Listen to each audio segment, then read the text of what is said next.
Bienvenido a Hora de Estudio Bíblico con nuestro maestro el Dr. Lehman Strauss. Este estudio es el resultado del tiempo personal con el Señor, el ministerio pastoral y la experiencia en conferencias bíblicas del Dr. Lehman Strauss. Él nos instruye y alienta con la enseñanza de la palabra de Dios.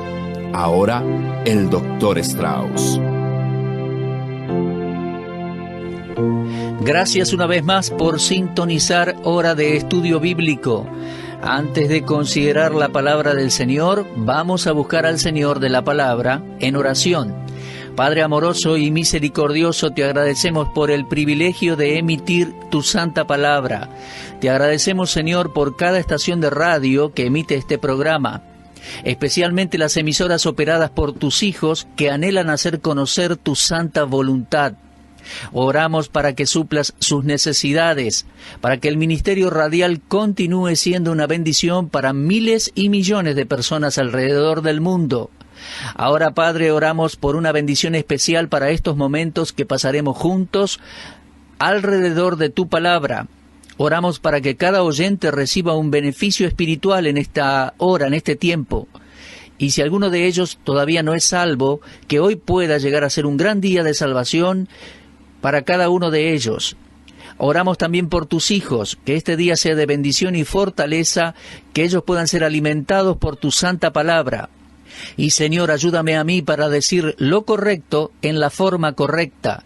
Deseamos darte toda la honra y la alabanza y la gloria que solo tú mereces, porque todo esto te lo pedimos en el nombre de nuestro Señor Jesucristo. Amén. Hoy vamos a comenzar una serie de 3 estudios sobre el día de Pentecostés, aquel día especial en la historia y en el desarrollo bíblico. 50 días después de la resurrección de nuestro Señor Jesús y 10 días después que ascendiera al cielo, tuvo lugar un gran evento. El mundo no había visto nada igual. Ese tiempo está claramente designado en la Biblia como el día de Pentecostés. Y nos referimos a Pentecostés de Hechos capítulo 2, versículo 1. Ese fue el día en el cual el Espíritu Santo descendió del cielo a la tierra. El cristianismo, en su observancia superficial, celebra lo que se conoce comúnmente como Domingo de Pentecostés. Pero esta fiesta a menudo se caracteriza por la hipocresía, porque muchos de los líderes de la cristiandad niegan la deidad y la personalidad del Espíritu Santo. El verdadero creyente en Cristo no observará un día de formalismo vacío, sino que verá ese día como una oportunidad para reflexionar sobre las grandes verdades de Pentecostés. Lo fundamental en el cristianismo son los verdaderos hechos respecto a Dios. Las concepciones del hombre respecto a Dios son muchas, son variadas, pero el Dios de los cristianos es un Dios único, eternalmente existente y revelado en 3 personas, Padre, Hijo y Espíritu Santo. Anticipando el Pentecostés, el Señor Jesús dijo a sus discípulos en Juan 14, 16 y 17, «Yo rogaré al Padre, y os dará otro Consolador, para que esté con vosotros para siempre, el Espíritu de verdad». Este texto es una clara expresión de la doctrina de la Trinidad, y dirige nuestras mentes a la venida de la tercera persona, el bendito Espíritu Santo. Ahora vamos a concentrar nuestra atención en aquel día en que Él vino, y en todos los eventos excitantes de ese momento. Pentecostés fue un evento divinamente planeado, no fue una idea tardía de Dios. La venida del Espíritu Santo era una parte del plan de la redención, como lo fue la encarnación, la muerte, la resurrección y el ascenso del Hijo de Dios al cielo. En el Antiguo Testamento vemos el Pentecostés a través de tipologías y en la profecía. Miren, originalmente el Pentecostés era una fiesta solemne de los judíos. Ellos tenían una serie de 7 fiestas anuales, las fiestas de Jehová, las cuales, como todos los rituales divinamente ordenados para el pueblo judío, eran una sombra de las buenas cosas por venir. Estas fiestas de Jehová se mencionan en orden en el capítulo 23 del libro de Levítico, que en otras ocasiones hemos estudiado. La primera de aquellas fiestas era la fiesta de Pascuas. Lo leemos allí en Levítico 23, 4 y 5.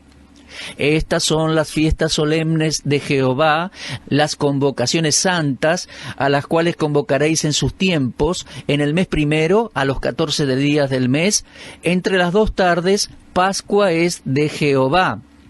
Esa era la fiesta de redención y reflejaba la liberación de Israel de la esclavitud de los egipcios. La referencia es el registro de Éxodo capítulo 12. Recordemos que el Cordero de la Pascua marcó un nuevo comienzo para Israel, porque desde ese día su calendario cambió, tuvieron uno nuevo. Ese mes era originalmente el 7º en el calendario judío, pero entonces experimentaron un nuevo comienzo, con el pasado enterrado para siempre. El día de la redención estaba cerca. El año civil continuaba su curso, pero Dios planteó un nuevo comienzo. Todo esto encuentra su aplicación en la experiencia cristiana de la actualidad. Cuando el pecador se apropia de la muerte de Jesucristo para sí, el pasado pecaminoso está para siempre enterrado, y el pecador creyente se convierte en ese momento en una nueva criatura, una nueva creación, según 2 Corintios 5:17. Por lo tanto, si un hombre está en Cristo, nueva criatura es una nueva creación. El pecador que cree nace de nuevo al momento de creer. Recibe una nueva vida, que es la vida misma de Dios. Entonces el pasado, con su culpa y su castigo, desaparece para siempre. Por lo tanto, el día de conversión es el primer día del año nuevo, para la vida personal. En 1 Corintios 5:7 leemos que Cristo, nuestra Pascua, ya fue sacrificado por nosotros.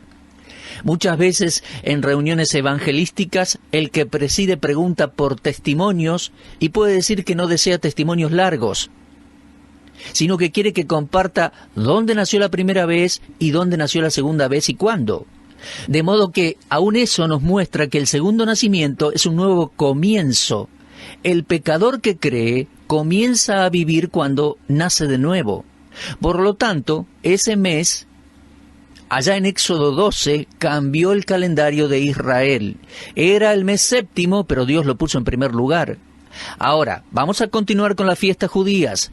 La primera era la Pascua, ¿lo recuerda? Bueno, la segunda era la fiesta de los panes sin levadura. Esto lo leemos en Levítico 23, 7 y 8. 7 días comeréis panes sin levadura. El primer día tendréis santa convocación. Ningún trabajo de siervos haréis. Y ofreceréis a Jehová 7 días ofrenda encendida. El 7º día será santa convocación. Ningún trabajo de siervos haréis. Esta fiesta estaba íntimamente relacionada con la primera, la de Pascuas, y duraba 7 días. Se caracterizaba por la exclusión de la levadura de todas las casas de los judíos. Y esto nos lleva a una pregunta interesante. ¿Qué es la levadura? Bueno, el diccionario Webster define la levadura como una sustancia utilizada para producir fermentación en una masa o en un líquido. En los tiempos bíblicos, una ama de casa no iba al supermercado para comprar una torta de levadura como hacen hoy las amas de casa. Ella guardaba un poco de masa fermentada de un amasado anterior. Este poco de fermento así preservado era disuelto en agua antes de que la harina fuera añadida, o bien era escondido en la harina y amasada junto con ella, como el caso mencionado en la parábola de Mateo 13:33. Ahora bien, la levadura nos habla bíblicamente de algunas cosas. En forma general podemos decir que habla de falsa doctrina o principios de vida falsos. Y nuestro Señor advirtió a sus discípulos que tuvieran cuidado. Lo leemos en Mateo 16:6 y en Lucas 12:1. Cuando la levadura, aunque sea una porción pequeña, es colocada bajo calor, el proceso de fermentación o corrupción comienza a operar. Ahora bien, hay 5 diferentes clases de levadura que se mencionan en el Nuevo Testamento y que también hemos tratado en otros programas. Número 1, la levadura de los fariseos, que se identificaba como justicia propia e hipocresía. Lo leemos en Lucas 12:1. En segundo lugar, la levadura de los saduceos, que es la incredulidad de acuerdo a Hechos 23:8. En tercer lugar, la levadura de los herodianos, que era la mundanalidad de acuerdo a Marcos 8:15. En cuarto lugar, la levadura de los corintios, que es inmoralidad, de acuerdo a 1 Corintios 5:18. Y finalmente la levadura de los gálatas, que es el legalismo, de acuerdo a Gálatas 5, del 1 al 9. Ahora, en las 2 fiestas judías, la de la Pascua y la de los panes sin levadura, hay un tipo de una secuencia hermosa. La Pascua habla de salvación por medio del derramamiento de la sangre de Jesucristo, Cordero de Dios. Como la levadura es un tipo del mal, y 7 es el número de la perfección, vemos que la persona que confía en la sangre de Cristo para su salvación avanzará hacia el próximo paso en la experiencia cristiana, el cual es un largo camino de por vida para separarse del pecado. Leemos en 1 Corintios 5:7, limpiaos de la vieja levadura. Tenemos la tercera fiesta anual de los judíos, llamada la fiesta de las primicias, en Levítico 23:9. Allí leo y dice: habló Jehová a Moisés diciendo, habla a los hijos de Israel y diles, cuando hayáis entrado en la tierra que yo os doy, y seguéis su mies, traeréis al sacerdote una gavilla por primicia de los primeros frutos de vuestra tierra. Y el sacerdote mecerá la gavilla delante de Jehová, para que seáis aceptos. El día siguiente del día de reposo la mecerá. Y el día que ofrezcáis la gavilla, ofreceréis un cordero de 1 año, sin defecto, en holocausto a Jehová. Estatuto perpetuo es por vuestras edades en donde quiera que habitéis. En aquel momento, el comité elegido del templo recogía una pequeña cantidad de grano. Esta era traída al templo para ser mecida y presentada ante el Señor. Al presentar las primicias del producto natural de la tierra, Israel reconocía el poder y la bondad de Dios. Después de todo, solo Dios puede hacer crecer el grano. Pero desde el punto de vista externo y visible, era un símbolo de algo mucho más profundo y más grande en significado espiritual. El Señor Jesús dijo en Juan 12:24, de cierto os digo, que si el grano de trigo no cae en la tierra y muere, queda solo, pero si muere, lleva mucho fruto. El Señor Jesucristo aquí estaba hablando de sí mismo. Ciertamente Él estaba refiriéndose al momento en que se levantaría de la muerte y de la tumba. Porque en 1 Corintios 15:20 leemos, mas ahora Cristo ha resucitado de los muertos, primicias de los que durmieron es hecho. Por lo tanto, la fiesta de las primicias, la tercera en Levítico 23, encuentra su cumplimiento en la persona de nuestro Señor Jesucristo. Moisés y los profetas pueden no haber comprendido el significado completo de esta fiesta judía, pero el Espíritu Santo sí. Jesucristo es la cabeza viviente de la Iglesia, y porque Él resucitó y está vivo, tiene poder para dar vida. 1 Corintios 15:23 dice, pero cada uno en su debido orden, Cristo, las primicias, luego los que son de Cristo en su venida. Así que tenemos estas 3 fiestas, la de la Pascua, la de los panes sin levadura y la fiesta de las primicias. Ahora vamos a considerar la cuarta de estas fiestas solemnes, la fiesta de Pentecostés. Todo lo que he estado diciendo hasta este punto ha sido una introducción a la fiesta de Pentecostés. Ese tema vamos a tratar, como les dije al principio, en este programa y durante 3 programas. Bien, vamos a leer juntos Levítico 23:15. Y contaréis desde el día que sigue al día de reposo, desde el día en que ofreciste la gavilla de la ofrenda mecida, 7 semanas cumplidas serán. Hasta el día siguiente del 7º día de reposo, contaréis 50 días. Entonces ofreceréis el nuevo grano a Jehová. Por favor, preste atención y subraye 50 días en el versículo 16. Ahora, continuemos leyendo el versículo 17.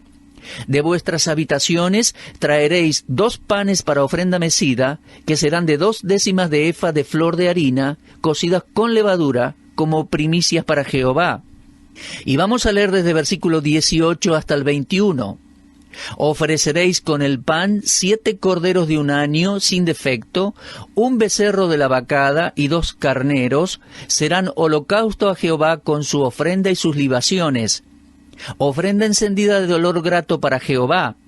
Ofreceréis además un macho cabrío por expiación y 2 corderos de un año en sacrificio de ofrenda de paz. Y el sacerdote los presentará como ofrenda mecida delante de Jehová, con el pan de las primicias y los 2 corderos. Serán cosa sagrada a Jehová para el sacerdote. Y convocaréis en este mismo día santa convocación. Ningún trabajo de siervos haréis. Estatuto perpetuo en donde quiera que habitéis por vuestras generaciones. En este párrafo de las Escrituras se menciona la 4ª fiesta, es decir, la fiesta de Pentecostés. Observe el elemento tiempo. El tiempo gozoso de la cosecha del grano duraba 7 semanas y llegaba la fiesta en el día después del 7º Sabbat, es decir, 50 días para ser exactos. 7 días en una semana, 7 veces 7 son 49 días, y luego uno más, 50 días. Entonces, se celebraba la fiesta de Pentecostés. La palabra griega para Pentecostés significa 50, y llegó a ser el día 50 a partir del día de la resurrección de nuestro Señor Jesucristo. Pues en Hechos capítulo 2, versículo 1, se nos dice que era el día de Pentecostés. Con la venida del Espíritu Santo, judíos y gentiles, es decir, creyentes judíos y creyentes gentiles, fueron hechos coherederos y miembros del mismo cuerpo, según Efesios 3:6. No debemos pasar por alto que esta misma verdad está presente en la fiesta de Pentecostés. Vamos a regresar a Levítico 23:22. A menudo este pasaje se pasa por alto y perdemos mucho. Escuchemos. Cuando segareis la mies de vuestra tierra, no segaréis hasta el último rincón de ella, ni espigarás tu siega. Para el pobre y el extranjero la dejarás. Yo Jehová vuestro Dios. La expresión para el pobre y para el extranjero naturalmente alcanza a los gentiles, un hecho que está establecido en Génesis 49:22 e Isaías 16:19. Y aún otros pasajes más respecto al día de Pentecostés, cuando el Espíritu Santo ejecutó el poderoso bautismo de judíos y gentiles en un solo cuerpo. Y leemos en 1 Corintios 12:13, por un solo Espíritu fuimos todos bautizados en un mismo cuerpo. Es necesario agregar aquí que no existe ni un registro en la Biblia donde diga que Israel observaba la fiesta de las semanas hasta que lo leemos en Hechos 2. Es decir, Pentecostés. La gracia de Dios en Cristo se extendía más allá de los límites de Israel, y Pentecostés marcó el comienzo del cumplimiento del plan de Dios, el Evangelio para todo el mundo y para cada criatura. Debemos inclinarnos ante Dios en humilde gratitud al darnos cuenta de que el cumpleaños de la Iglesia estuvo preparándose a través de todas las etapas de la historia de la humanidad. A través de los profetas el Señor preparó la forma en que vendría el Espíritu Santo. Y quizás la profecía mejor conocida que preparó los corazones para Pentecostés se encuentra en Joel 2:28 al 32. Al menos Pedro no tuvo dificultad en explicar lo que había sucedido. Pedro dijo en Hechos 2:16, mas esto es lo dicho por el profeta Joel. Es decir, que Pedro estaba diciendo a sus oyentes que lo que había sucedido en el día de Pentecostés ya había sido predicho por los profetas. Pero por supuesto, la profecía de Joel no se cumplió entonces y allí en un sentido completo, porque su cumplimiento completo está íntimamente relacionado con la restauración de Israel cuando el pueblo terrenal del Mesías sea redimido. Sin embargo, la dispensación del Espíritu Santo tuvo su comienzo en Pentecostés y se mueve con rapidez hacia un cierre cuando todo Israel compartirá en aquel entonces la llenura del Espíritu Santo. Pero consideremos también la preparación necesaria que precedía al día de Pentecostés y aún en aquel mismo día. Aquel día, como siempre, trajo a Jerusalén muchas personas de cerca y de lejos. Ciertamente al regresar a sus hogares no permanecerían silenciosos respecto a los sucesos de ese día. Ahí estaban los discípulos reunidos, y dice Hechos 2:1 que estaban todos en un solo lugar. No que ellos supieran de antemano lo que sucedería, sino que el Señor resucitado les había dicho que estuvieran allí, y ellos estaban siendo obedientes a esta orden, lo cual era una parte de la preparación.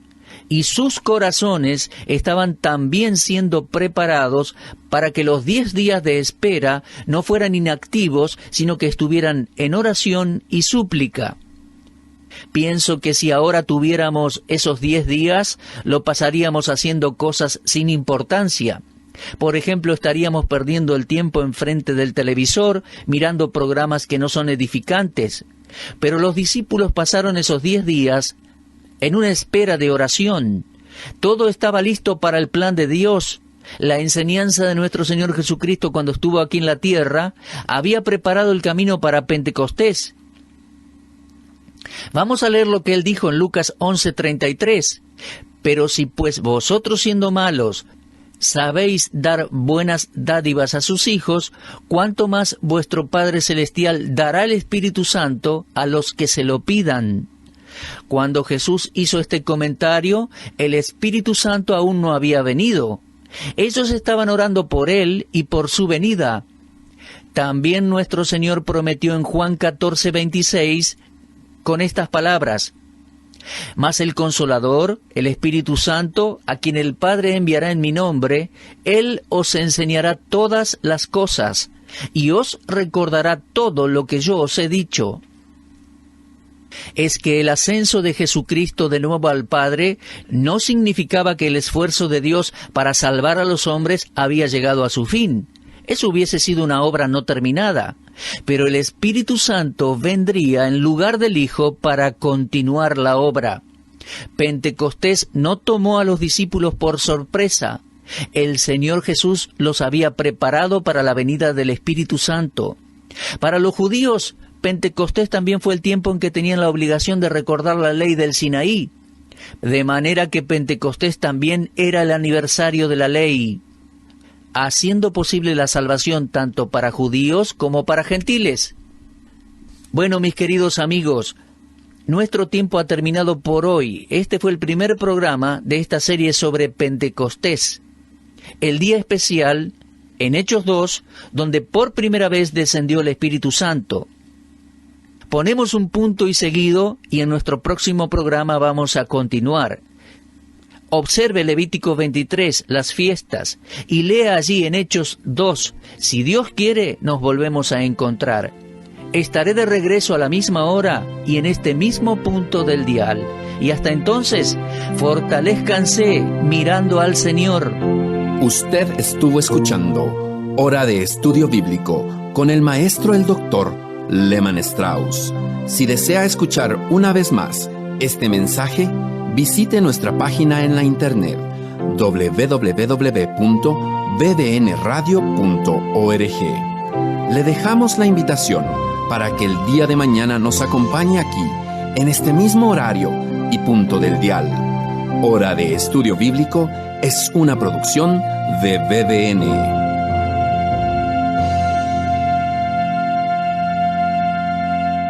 Si desea aprender de la palabra de Dios, estudie gratis en el Instituto Bíblico de BBN. Inscríbase en la siguiente dirección electrónica: www.bbnbi.org.